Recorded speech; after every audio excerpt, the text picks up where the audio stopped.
see. I just have you wondering.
I got a like, but nobody's watching. How's that possible?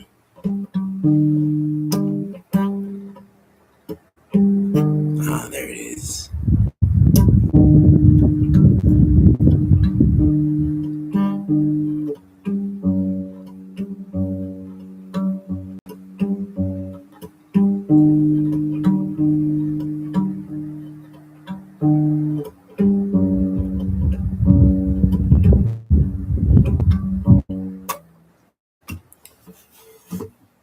Let's go. Let's go.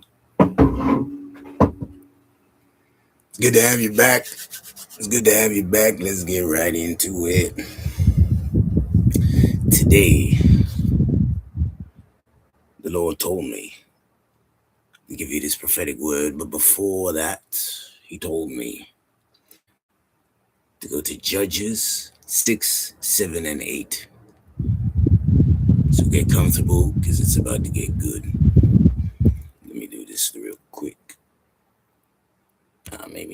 Maybe just like that.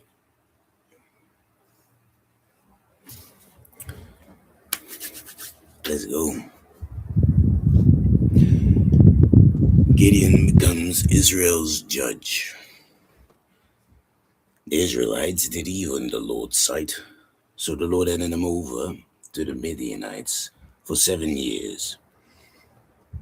The Midianites were so cruel that the Israelites made hiding places for themselves in the mountains, caves, and strongholds. Whenever the Israelites planted their crops, marauders from Midian, Amalek, and the people of the east would attack Israel, camping in the land and destroying crops as far away as Gaza. They left the Israelites with nothing to eat, taking all the sheep, cattle, goats, and donkeys. These enemy hordes, coming with their livestock in tents, were as thick as locusts. They arrived in on droves of camels, too numerous to count, and they stayed until the land was stripped bare. Point you a little bit. Yeah. So Israel was reduced to starvation by the Midianites. Then the Israelites cried out to the Lord for help. When they cried out to the Lord because of Midian, the Lord sent a prophet to the Israelites. He said, "This is what the Lord,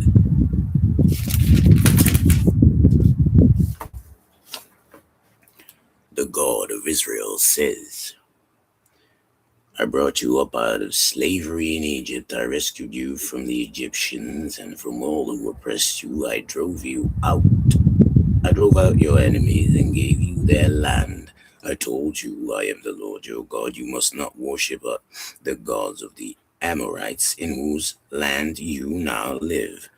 But you have not listened to me." And the angel of the Lord came and sat beneath the great tree at Ophrah, which belonged to Joash of the clan of Abiezer.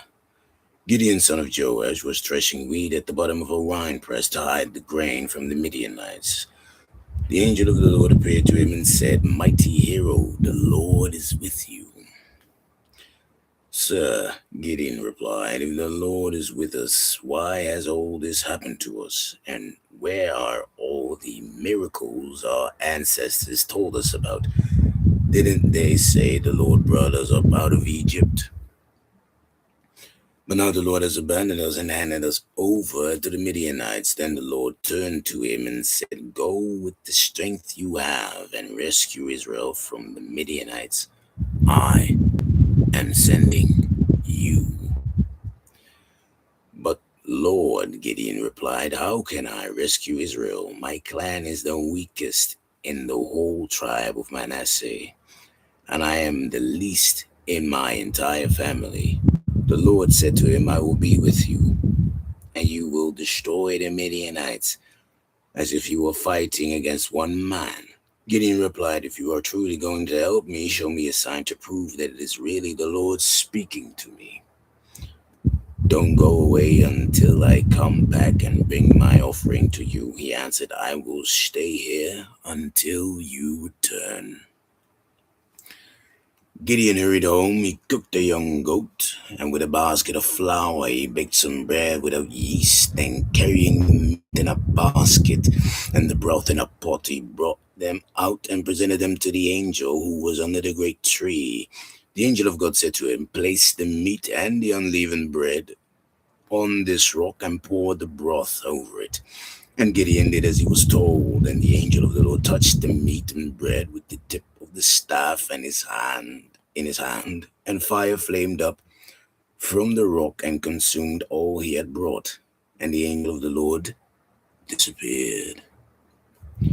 When Gideon realized that it was the angel of the Lord, he cried out, "Oh, sovereign Lord, I am doomed. I have seen the angel of the Lord face to face." "It is all right," the Lord replied. "Do not be afraid, you will not die." And Gideon built an altar to the Lord there and named it Yahweh Shalom, which means the Lord is peace. The altar remains in Ophrah in the land of the clan of Abiezer to this day. That night the Lord said to Gideon, "Take the second bull from your father's herd, the one that is 7 years old. Pull down your father's altar to Baal and cut down the Asherah pole standing beside it, and build an altar to the Lord your God here on this hilltop sanctuary, laying the stones carefully. Sacrifice the bull as a burnt offering on the altar, using as fuel the wood of the Asherah pole you cut down. So Gideon took 10 of his servants and did as the Lord had commanded, but he did it at night because he was afraid of the other members of his father's household and the people of the town. Early the next morning, as the people of the town began to stir, someone discovered that the altar of Baal had been broken down, and that the Asherah pole beside it had been cut down. In their place, a new altar had been built, and on it were the remains of the bull that had been sacrificed. The people said to each other, "Who did this?" And after asking around and making a careful search, they learned that it was Gideon, son of Joash. "Bring out your son," the men of the town demanded of Joash. "He must die for destroying the altar of Baal and for cutting down the Asherah pole." But Joash shouted to the mob that confronted him, "Why are you defending Baal? Will you argue his case? Whoever pleads his case will be put to death by morning. If Baal truly is a god, let him defend himself and destroy the one who broke down his altar." From then on, Gideon was called Jerubbaal, which means "let Baal defend himself," because he broke down Baal's altar. Gideon asks for a sign. Soon afterward, the armies of Midian, Amalek, and the people of the east formed an alliance against Israel and crossed the Jordan, camping in the valley of Jezreel. Then the Spirit of the Lord clothed Gideon with power. He blew a ram's horn as a call to arms, and the men of the clan of Abiezer came to him. He also sent messengers throughout Manasseh, Asher, Zebulun, and Naphtali, summoning their warriors, and all of them responded. Then Gideon said to God, "If you are truly going to use me to rescue Israel as you promised, prove it to me in this way. I will put a wool fleece on the threshing floor tonight, and if the fleece is wet with dew in the morning, but the ground is dry, then I will know that you are going to help me rescue Israel as you promised." And that is just what happened. When Gideon got up early the next morning, he squeezed the fleece and wrung out a whole bowl full of water. Then Gideon said to God, "Please don't be angry with me, but let me make one more request. Let me use the fleece for one more test. This time, let the fleece remain dry while the ground around it is wet with dew." So that night, God did as Gideon asked. The fleece was dry in the morning, but the ground was covered with dew. Gideon defeats the Midianites. So Jerubbaal, that is Gideon and his army, got up early and went as far as the spring of Harod. The armies of the Midian were camped north of them in the valley near the hill of Moreh. The Lord said to Gideon, "You have too many warriors with you. If I let all of you fight the Midianites, the Israelites will boast to me that they saved themselves by their own strength. Therefore, tell the people, whoever is timid or afraid may leave this mountain and go home." So 22,000 of them went home, leaving only 10,000 who were willing to fight.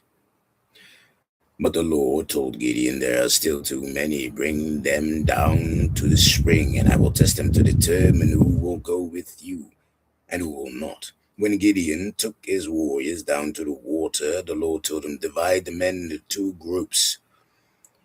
In one group, put all those who cup water in their hands and lap it up with their tongues like dogs. In the other group, put all those who kneel down and drink with their mouths in the stream." Only 300 of the men drank from their hands. All the others got down on their knees and drank with their mouths in the stream. The Lord told Gideon, with these 300 men I will rescue you and give you victory over the Midianites and all the others home. So Gideon collected the provisions and ram's horns of the other warriors and sent them home, but he kept the 300 men with him. The Midianite camp was in the valley just below Gideon. That night the Lord said, get up, go down into the Midianite camp, for I have given you victory over them. But if you are afraid to attack, go down to the camp with your servant Purah. Listen to what the Midianites are saying, and you will be greatly encouraged. Then you will be eager to attack. So Gideon took Purah and went down to the edge of the enemy camp. The armies of Midian, Amalek, and the people of the east had settled in the valley like a swarm of locusts. Their camels were like grains of sand on the seashore, too many to count.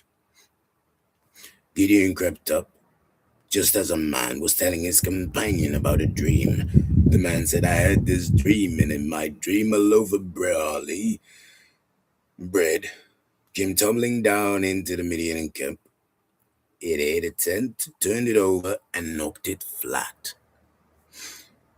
His companion answered, your dream can mean only one thing. God has given Gideon, son of Joash, the Israelites, victory over Midian and all its allies. When Gideon heard the dream and its interpretation, he bowed in worship before the Lord. Then he returned to the Israelite camp and shouted, get up, for the Lord has given you victory over the Midianite hordes. He divided the men, the 300 men, into 3 groups and gave each man a ram's horn and a clay jar with a torch in it. And then he said to them, keep your eyes on me when I come to the edge of the camp. Do just as I do. As soon as I and those with me blow the ram's horns, blow your horns too, all around the entire camp, and shout for the Lord and for Gideon. It was just after midnight, after the changing of the guard, when Gideon and the 100 men with him reached the edge of the Midianite camp. Suddenly they blew the ram's horns and broke their clay jars. Then all 3 groups blew their horns and broke their jars. They held the blazing torches in their left hands and the horns in their right. And they all shouted, a sword for the Lord and for Gideon. Each man stood at his position around the camp and watched as all the Midianites rushed around in a panic, shouting as they ran to escape. When the 300 Israelites blew their ram's horns, the Lord caused the warriors in the camp to fight against each other with their swords. Those who were not killed fled to places as far away as Bethshittah, near Zerera, and to the border of Abel Mahola, near Tabath. Then Gideon sent for the warriors of Naphtali, Asher, Manasseh, who joined in chasing the army of Midian. Gideon also sent messengers throughout the hill country of Ephraim, saying, come down to attack the Midianites, cut them off at the shallow crossing of the Jordan River at Beth Barah. So the men of Ephraim did as they were told. They captured Oreb and Zeb, the 2 Midianite commanders, killing Oreb at the rock of Oreb and Zeb at the winepress of Zeb. And they continued to chase the Midianites afterward. The Israelites brought the heads of Oreb and Zeb to Gideon, who was by the Jordan River.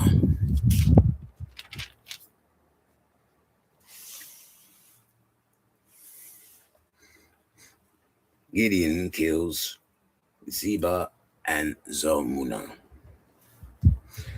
Then the people of Ephraim asked Gideon, why have you treated us this way? Why didn't you send for us when you first went out to fight the Midianites?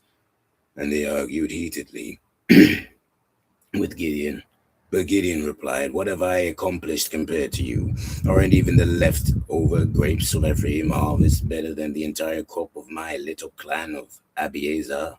God gave you victory over Oreb and Zeb, the commanders of the Midianite army. What have I accomplished compared to that? When the men of Ephraim heard Gideon's answer, their anger subsided. Gideon then crossed the Jordan River with his 300 men. And though exhausted, they continued to chase the enemy. When they reached Succoth, Gideon asked the leaders of the town, "Please give my warriors some food. They are very tired. I am chasing Zebah and Zalmunna, the kings of Midian." But the officials of Succoth replied, "Catch Zebah and Zalmunna first, and then we'll feed your army." So Gideon said, "After the Lord gives me victory over Zebah and Zalmunna, I will return and tear your flesh with the thorns and briars from the wilderness." From there, Gideon went up to Peniel and again asked for food, but he got the same answer. So he said to the people of Peniel, "After I return in victory, I will tear down this tower." By this time, Zebah and Zalmunna were in Karkor, with about 15,000 warriors, all that remained of the allied armies of the east. For 120,000 had already been killed. Gideon circled around by the caravan route east of Noba and Jogbeah, taking the Midianite army by surprise. Zebah and Zalmunna, the two Midianite kings, fled, but Gideon chased them down and captured all their warriors. After this, Gideon returned from the battle by way of Hadaspah. There he captured a young man from Succoth and demanded that he write down the names of all the 77 officials and elders in the town. Gideon then returned to Succoth and said to the leaders, "Here are Zebah and Zalmunna. When we were here before, you taunted me, saying, 'Catch Zebah and Zalmunna first, and then we'll feed your exhausted army.'" Then Gideon took the elders of the town and taught them a lesson, punishing them with the thorns and briars from the wilderness. He also tore down the tower of Peniel and killed all the men in the town. Then Gideon asked Zebah and Zalmunna, "The men you killed at Tabor, what were they like?" "Like you," they replied. "They all had the look of a king's son. They were my brothers, the sons of my own mother," Gideon exclaimed. "As surely as the Lord lives, I wouldn't kill you if you hadn't killed them." Turning to Jether, his oldest son, he said, "Kill them." But Jether did not draw his sword, for he was only a boy and he was afraid. Then Zebah and Zalmunna said to Gideon, "Be a man, kill us yourself." So Gideon killed them both and took the royal ornaments from the necks of their camels. Gideon's sacred ephod. Then the Israelites said to Gideon, "Be our ruler. You and your son and your grandson will be our rulers, for you have rescued us from Midian." But Gideon replied, "I will not rule over you, nor will my son. The Lord will rule over you. However, I do have one request, that each of you give me an earring from the plunder you collected from your fallen enemies," the enemies being Ishmaelites. All wore gold earrings. Gladly they replied.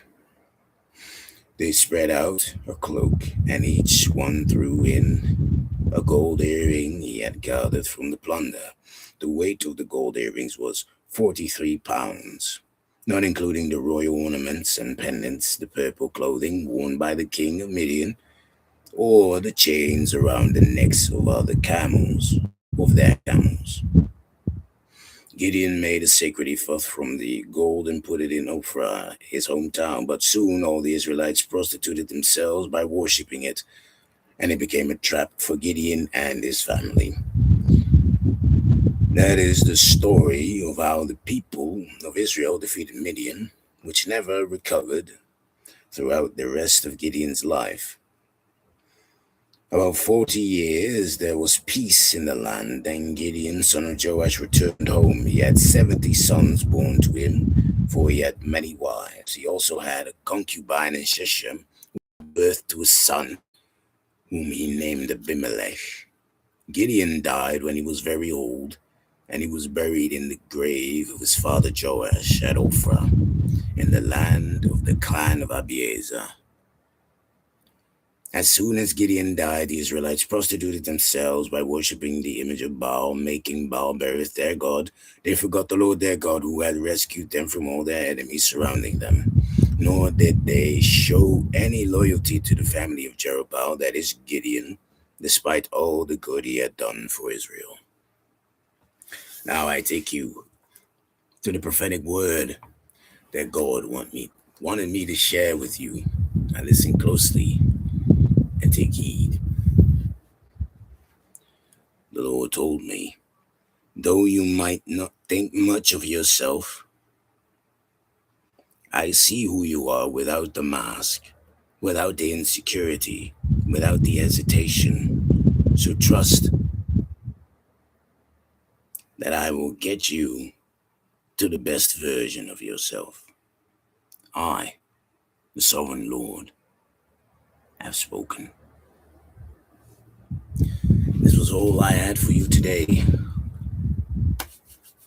I thank you and I thank the Lord for your presence here. May you have a blessed day. May peace be with you. And I will see you in the next one.